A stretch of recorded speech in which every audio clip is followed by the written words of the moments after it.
So when I decided to enter into Bitcoin, the first thing I realized that I need to educate myself. Because without having an education, and when you talk about Bitcoin, most of the people think that you're talking out of thin air. So the first thing that I did was, I did a Michael Saylor course. You all can do it from a Michael Saylor Academy. It's a wonderful course if somebody wants to start their journey in Bitcoin.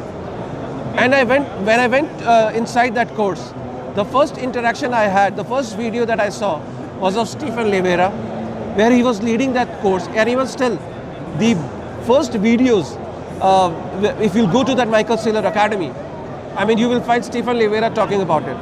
Stephan Livera is one of the most prominent, one of the most oldest, one of the biggest name in Bitcoin space, because he has spoken about Bitcoin. His thoughts on Bitcoin on Twitter, on podcast are simply amazing, and it is such an honor that I've been waiting for the past 6 years to meet Saifuddin Ammous, the person who changed my life after reading the Bitcoin Standard and who inspired me to translate that English book into Hindi. And now I have with me Stephan Livera, where I'm so happy that for the first time on my podcast I have you, and it is such an honor. Hey, no worries, all good. So Stephan, I wanted to first know from you, how are you feeling? You've been to a lot of Bitcoin conferences, Bitcoin MENA. How is the feeling? How big it is? Yeah, so it is a very big event. I think there's a lot of mining focus here as well. Obviously, the price running up. We recently touched 100K. Right now, maybe 98,000, whatever, but we're in that range. Yeah. And I think it's just showing Bitcoin is just going to that next level. And I think very soon, Bitcoin is going to the 6 figures, and it's going to stay in the 6 figures. I think we're going to see more and more conversations around strategic reserve, whether that's in the USA, maybe here or one of the nations in this region. Is that's the rumor, I don't know, but that's the rumor, is one of these nations has acquired some Bitcoin and that they will announce. And so we're now also seeing this phenomenon of Bitcoin treasury companies, MicroStrategy, Meta Planet, and others out there who are also executing on this strategy. Of course, you have individual, hodlers like us who are we're hodling our Bitcoin, and there are companies. So I just think it's just the whole space is evolving and shifting and changing. And I mean, in some ways, it's breathtaking to see how much it's grown. How much is grown. So Stephan, when you started this journey, which was that year, and how low the Bitcoin price that you have seen in your life, and what is your family reaction today? Your wife, your parents, how do they react to that you were early? Well, I mean, yeah, of course. It's nice. I first got really interested late 2012, early 2013. So I bought my first coins in early 2013. Wow. And so. So at that time it was priced at? Let's say it was under $50. So under $50. So I honestly, to be honest, I don't even consider myself an OG, right? There are other people who are like, I think of myself as late. And there are other people who got in 2011 and 2012, and to me, I'm still sort of not early. But in another sense, we're all still early right now. Here in December 2024, we're still early because it's not just this. It's not just knowing about Bitcoin now, right? There's a lot of people who know about Bitcoin, but how many of them actually hold a significant portion of their net worth in Bitcoin, right? I'm not saying you have to be all in. I mean, hey, if you want to be all in, hey, it's your choice. I'm not advising against it, but I think it's just people follow this pattern, right? I'll tell you this. A lot of people, they follow this pattern. First, they're dipping their toe, and then later they sort of see it run up a bit, and then they start to take more, and then more and more, and then pretty soon, they're really die-hard Bitcoin. Now, the other thing is what we see, because again, Bitcoin is volatile, so you see these bull and bear cycles. So what happens is sometimes people come in and they don't really know what they're getting into, and then a bear cycle hits them. And then they're like, oh, okay, wait, I need to actually learn what this is. Okay, let me read a book, let me listen to a podcast, or let me find some educational material online. And that's where maybe they go to Safe's book, they find my podcast, or maybe they'll find your podcast or whatever material online. And then they start to learn, oh, okay, this is actually what this is. It's actually, there's this problem of fiat currency. There's this problem of central banking and government control of money, and Bitcoin is a part of the answer to that. Now, I understand you can sort of say, well, is that kind of, are you being hypocritical because now governments are taking Bitcoin as well? But here's how I think about that. It's like, Bitcoin can be the money of enemies, right? Like, you don't necessarily have to like every other user of Bitcoin, right? Just because some other guy uses Bitcoin doesn't mean he's your friend. You might not like him, he might not like you, but what does it mean? It means more and more people are understanding this is the neutral money. This is the neutral money of the future because it's strictly limited and it's outside the control of one government or one person or one company. So that's really the promise of Bitcoin, and that's how, for me, I sort of thread that needle of saying, yeah, it's money from the market, but at the same time, governments want to use it too. Yeah. So much is happening in US. You are seeing that the Donald Trump said that he's the Bitcoin president. Talks of Bitcoin strategic reserve are happening. Recently, yesterday only, we saw that Amazon shareholders are trying to have a conversation. They're trying to make Amazon think that should we get Bitcoin, should we invest in Bitcoin. You have Michael Saylor presenting it to Microsoft, where MicroStrategy can help Microsoft start their journey in Bitcoin. So much is happening. What do you think?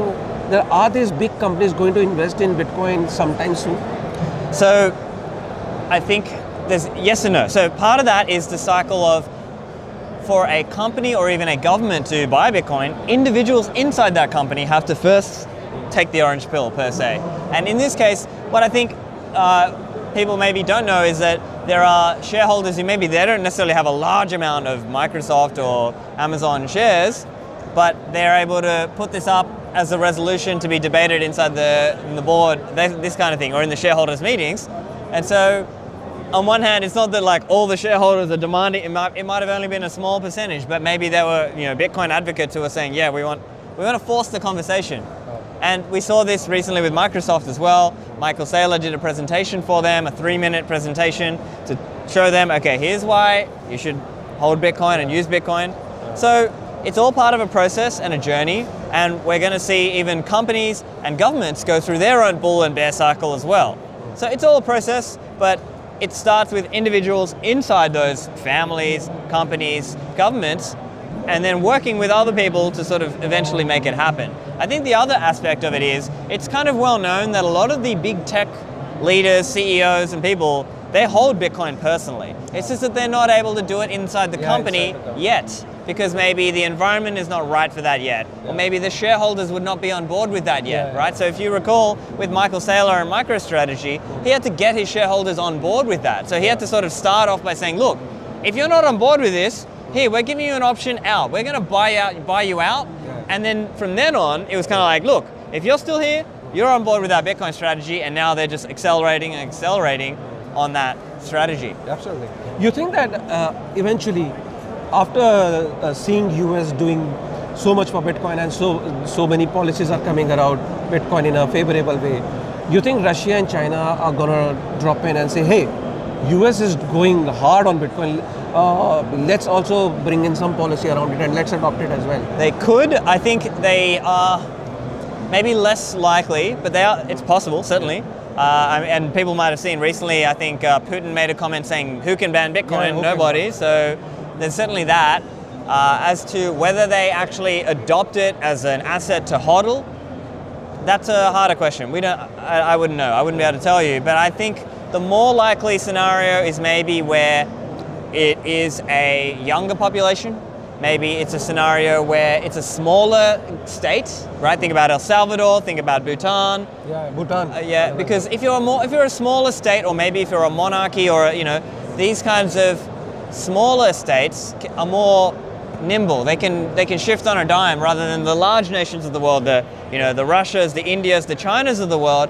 They are harder to move because it's just so many people. Yeah. So I think that's probably one of the factors where I would say the smaller states are likely to lead here. Right. Of course, anything's possible, but just in terms of likelihoods, smaller states. Stephan, I've never seen you giving a prediction for Bitcoin. I mean, you are bullish on Bitcoin, but you've never specifically given a number, and I don't want you to give that number. I know it's a very difficult task, because at times Bitcoin can really embarrass you.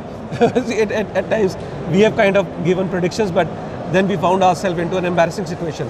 But Michael Saylor recently said that Bitcoin can go as high as 13 million. And that was his base case, by the way. Base case.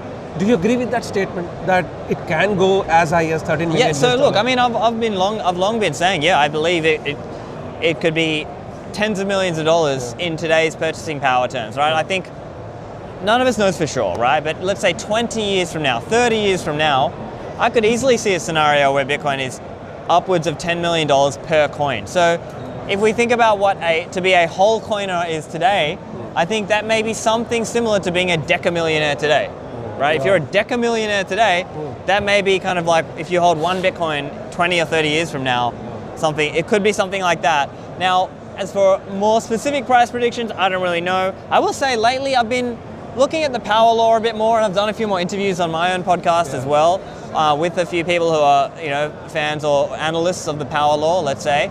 And so I think there's something interesting there, because maybe it's going to be, if you accept that premise that it's following power law trajectory, it implies diminishing returns and diminishing volatility over time.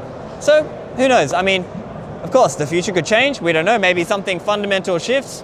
I don't know. But it is interesting to me that it's followed this objective statistical thing, right? It's not just random people drawing lines. There's an objective statistical trend, power curve that you could point to. So I find that interesting. Any last message for India? I mean, because there are a lot of fans, a lot of people in India, Bitcoin community, who follow you. And you've been to one or two I came to Bitcoin for India one time, I think in 23, But I guess my message would just be, look, you've just got to think of it as Bitcoin is your unit of account. At least if you're truly, down the rabbit hole and you're really into Bitcoin, you've really got to think about your capital that you've put elsewhere, right? Like, you've got to think, should it be there, right? And many of us have these regrets, right? Like, let's say, maybe someone in your family has a property and you were sort of saying, well, what if you had just sold that property and bought Bitcoin 5 years ago? You would have so much more Bitcoin now, and Bitcoin has gone up so much over that 5 or 10 year period that it's just incredible. So just be judicious about where you allocate. Sometimes that could mean things like thinking about your buying versus renting decision. Like, do you buy a home or do you rent a home and just stack sats, right? Like, that's another thing. Or where else do you allocate from, and where can you take from there and allocate towards Bitcoin, so long as you are long-term focused. So that's the main thing. But of course, be ready for volatility, right? It's not zero volatility. I expect longer term, someday, maybe 20 or 30 years from now, there'll be a lot less volatility. But for now, it's going to be a bumpy ride. So strap in. So with this thought, I think, Stephan, thank you very much for taking out this time. And guys, is one of the guys where I found my inspiration. And I must say that if you are starting a journey in Bitcoin, go visit Michael Saylor Academy and finish up your course. It's really going to help you understand Bitcoin more and more. Thank you very much, Stephan. Thank you. And looking forward to meet you again.